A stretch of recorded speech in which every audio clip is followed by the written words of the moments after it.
எல்லாரும் இப்படிதான் ஷேவிங் பண்றாங்களா? நம்மளும் இப்படிதான் பண்ணணும். அப்படியே ஆம்பளை ஆயிட்டோம். இனிமே ஷேவிங்லாம் அப்பா அம்மாடியே நம்மளும் பண்ணணும் தெரியுமா?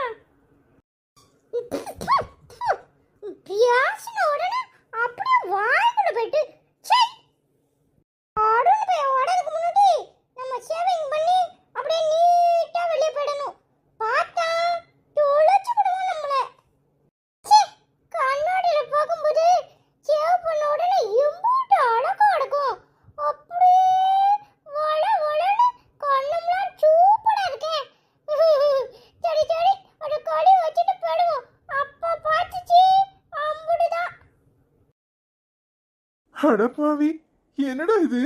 சேவிங் லோஷன்லாம் தடவி இருக்கான். பாத்தியாப்பா, லோஷன் மட்டுமா தடவிருக்கான்?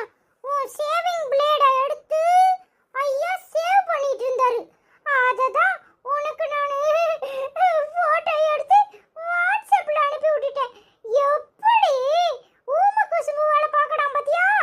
என்ன மட்டும் என்னலாம் சொல்லுவான். டேய், ஹைசிட்ட சொல்லல, சொன்னா அவ்வளவுதான், விரட்டிட்டு அவனை அடிக்கிறதுக்கு போவா. அதே அனிதாட்ட சொல்லியிருந்தனா மகன் என்னெல்லாம் பண்றான்னு சந்தோஷப்படுவா.